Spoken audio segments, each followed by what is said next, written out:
ஐஸ்வர்யாவோட பழைய ஃப்ரெண்டு என்ன பண்ணுறாரு, கௌதம் கிட்ட வந்து ஃபோட்டோஸ் எல்லாம் வந்து ஷேர் பண்ணுறதால கௌதம் என்ன பண்ணுறாரு, அந்த ஃபோட்டோஸ் எல்லாம் பிரிண்ட் எடுத்து வீட்டுக்கு அனுப்பிச்சி வச்சிடறாரு. வீட்டுக்கு வந்து எல்லாருமே வந்து இருக்கும்போது கரெக்டாக வந்து கொரியர் எடுத்து வந்து கொடுக்குறாங்க. காயத்ரி கைக்கு போது அவங்க பிரிக்கலாம்னு நினைக்கிறாங்க. அந்த டைமில் கரெக்டாக வேலை வந்து அவங்க போனதால் ராஜலட்சுமி பிரிக்கலான்னு பார்க்குறாங்க. பார்த்தா அவங்க வீட்டுக்கார் கூப்பிட்றதால அவங்களும் வந்து பாட்டிக்கிட்ட கொடுத்துட்டு போயிடுறாங்க. அவங்க வந்து பிரித்து பார்க்குறாங்க. பார்த்து அதிர்ச்சி அடைகிறாங்க. உடனே அந்த ஃபோட்டோ மறைச்சி வச்சுறாங்க. என்னாச்சு, என்ன கொரியர் அப்படின்னு சொல்லிட்டு ராஜலட்சுமி கேட்டோன்னே, இந்த மாதிரி மருந்து மாத்திரை ஆயுர்வேதிக் மருந்து வந்து மாமாக்காக வாங்கணும்னு சொன்னேன் இல்லையா, அதான் வந்திருக்கு அப்படின்னு சொல்லிட்டு மறைச்சிடுறாங்க வந்து ராஜலட்சுமி கிட்ட உண்மையை. அடுத்து வந்து ஏன் பாட்டி இப்படிலாம் செய்கிறாங்க, எல்லாக்கிட்டையும் காட்டியிருந்தால் எவ்வளோ நல்லாயிருக்கும், அவங்க மறைச்சி வச்சது நல்லது தான், அப்போ தான் அவங்க மனசில் வந்து அவளை பற்றி வந்து ஐஸ்வர்யா பற்றி தவறான எண்ணம் உருவாகும் அப்படின்னு சொல்லிட்டு இருக்காங்க சித்ரா. அடுத்து வந்து கௌதம் வந்து வேறு என்ன நடக்குதுன்னு பார்ப்போம் அப்படின்னு சொல்லிட்டு யோசிச்சுட்டு இருக்காரு. இங்கே வந்து இந்த ஃபோட்டோஸ் எடுத்துகிட்டு போயிட்டு என்ன பண்ணுறாங்கன்னா காட்டுறாங்க, இவன் யார் உன் கூட இருக்கிறவன் அப்படின்னு சொல்லிட்டு காட்டுறாங்க. உடனே வந்து ஐஸ்வர்யா வந்து என்ன பண்ணுறதுன்னு தெரியாமல், ஐயோ சொன்னால் பிரச்சனை ஆகிடும் அப்படின்னு சொல்லிட்டு, எனக்கு யாருனே இவனை தெரியாது அப்படின்னு சொல்லிட்டு சொல்லிடுறாங்க. இப்படி பண்ணுறானே, வீட்டுக்கு ஏன் ஃபோட்டோலாம் அமுச்சு வச்சான் அப்படின்னு சொல்லிட்டு செமையாக டென்ஷன் ஆகிடுறாங்க.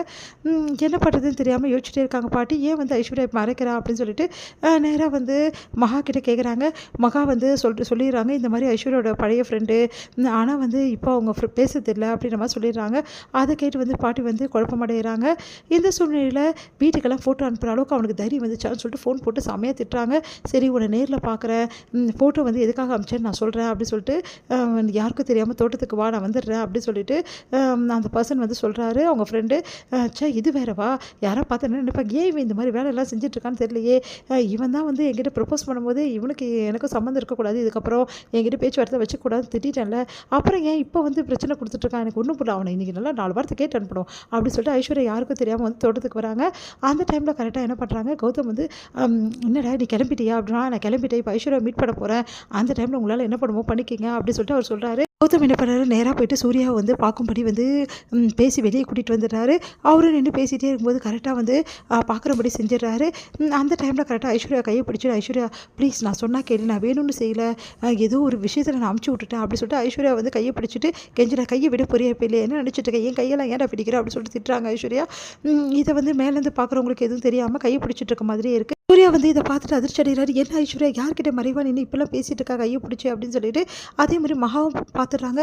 அக்கா ஏன் இப்படி பண்ணுறா, ஏன் இவனை வர வச்சுருக்காங்க, ஒன்றும் புரியல எனக்கு, இதை எல்லோரும் பார்த்து என்ன ஆகுறது அப்படின்னு சொல்லிட்டு என்ன பண்ணுறதுன்னு தெரியாமல் யோசிச்சுட்டு இருக்காங்க. உடனே வந்து ஐஸ்வர்யான்னு கூப்பிட்றாங்க. யாரோ வர மாதிரி இருக்கும் போது இங்கேருந்து கிளம்பு அப்படின்னு சொல்லிட்டு துரத்தி அமிச்சிட்டு, என்ன மகா அப்படின்னு உனக்கு அறிவு இருக்காக்கா, இப்போ வந்து இந்த டைமில் வந்து இவனை போய் மீட் பண்ணுற, இல்லடி அது வந்து ஃபோட்டோ அமிச்சு வீட்டில் பிரச்சனை பண்ணுறான் அப்படியா அப்படின்னு சொல்லிட்டு எல்லா விஷயத்தையும் கேட்குறாங்க. பாட்டி என்கிட்ட கேட்டாங்க, உனக்கு எதுக்கு இந்த வேலை தெரிஞ்சவன் தானே சொல்ல வேண்டியதானே, அது எப்படி சொல்ல முடியும், எல்லாரும் என்னை பற்றிலாம் நினைப்பாங்க, ஏற்கனவே என் மேலே வந்து யாருக்கும் நல்ல அபிப்பிராயம் இல்லை, அதான் சொல்லலை அப்படின்னு சொல்லிட்டு ஐஸ்வர்யா வந்து சொல்கிறாங்க.